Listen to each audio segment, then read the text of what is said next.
Alright, hi guys. So, as you can tell, I am somewhere different. I am actually in the Indian Institute of Science in Bangalore, which is where I was 2 summers ago, where my whole project began. And I'm here today actually because my Frisbee team and I will be taking an overnight bus straight north to Hyderabad for round 2 of the national tournament, Frisbee tournament.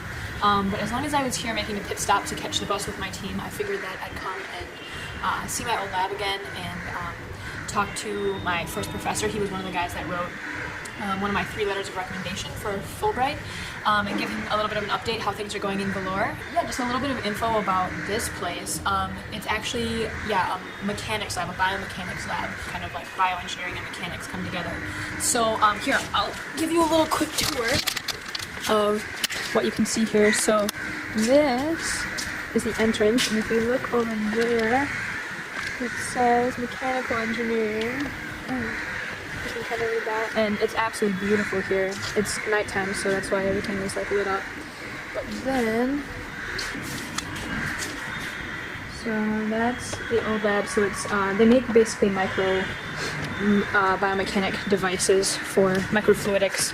Alright, so that being said, as long as I was here giving Suresh an update about how things are going in Vellore, I figured that I could give you guys an update concerning my project. So, long story short, we are submitting our IRB on Monday for approval at the hospital, and basically an IRB allows us to do research or studies with patients, and the IRB committee basically is just making sure we're not doing anything unethical, or if we're subjecting the patients to any kind of treatment or experimental treatment, they just need to make sure that the risks are pretty minimal, or at least if there is any risk, that you can give substantial rationale why you're subjecting people to that kind of risk. So just a little bit of background on my project if you're not up to speed as to what I'm doing. We're going to be studying 4 different groups of patients, all of them at varying stages of diabetes and ulcer development. So at very late stages in diabetes, diabetics will develop ulcers in their feet, and if they go untreated, they'll get infected and need amputation. And it's a really big problem here in India because number 1, diabetes is becoming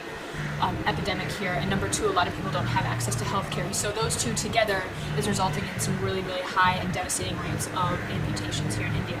So basically, I'm trying to develop some kind of a device that will allow us to detect these ulcers earlier than they currently are. And basically right now, they're only diagnosed after a patient comes in with an ulcer. So a lot of times patients will come in and not even know they have diabetes, but they have a big ulcer on their foot, and then retrospectively we'll go back and not only treat the ulcer, but then diagnose them with diabetes. And in India alone, it's estimated that anywhere from 50 to 90% of patients are undiagnosed with diabetes. So long story short, I'm designing a sock that can be worn. So this is just like a prosthetic foot that I've put a sock on, and then I've placed these pressure sensors on here.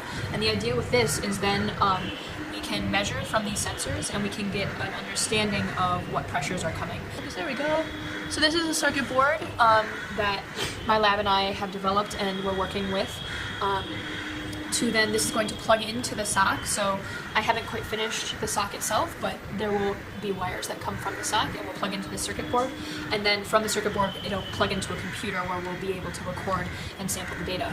After that point, and after we study and get a better understanding of what pressures are coming on healthy patients, diabetic patients, I was mentioning those 4 groups, so we're going to measure 4 groups, the pressures in 4 groups: healthy patients, diabetic patients, diabetic patients that have neuropathy or that loss of sensation, and finally diabetic patients that have history of a foot ulcer or currently have a small ulcer. So this is kind of like the 4 stages of development of an ulcer, going all the way from a completely healthy person to a person with an ulcer. So we want to see if we can characterize or quantify when the pressures begin to change, when the friction begins to change, and if we can use that as kind of a diagnostic tool to predict the formation of the ulcers even before they begin. So if we can do that, then that would save a lot of time and a lot of money, because we would no longer be treating the ulcers, instead we would be preventing them. And it's not hard to convince doctors that it's easier to prevent something than it is to treat something. So yeah, anyways, that's an update with how things are going. Hopefully we'll get IRB submitted on Monday. Fun fact, in India, when you submit an IRB, you have to also submit the patient consent forms in all the local languages. So I'm needing to submit in English, in Tamil, in Hindi, and perhaps in Telugu. We'll see if we actually have to do that because that's a lesser spoken language here. yeah, anyways, I'm about to go grab dinner with a friend, actually my roommate from the first summer that I was here. I'm gonna go grab dinner with her and then hop on a 12-hour bus ride to Hyderabad to then play Frisbee this weekend, and I'm so stoked. If we do well, then we get to play again in a couple of weeks in round 3 of the national tournament, and I believe it's either going to be held in Bangalore here at ISC or in Chennai, which is actually closer to Vellore. It's only about a 2-hour train ride from me there. So yeah, that being said, I hope you guys enjoyed this update. If you have any questions about what I'm doing, how I'm doing it, there is a little bit more information on my blog, which I will link here. And also, don't forget to subscribe, turn on the notifications.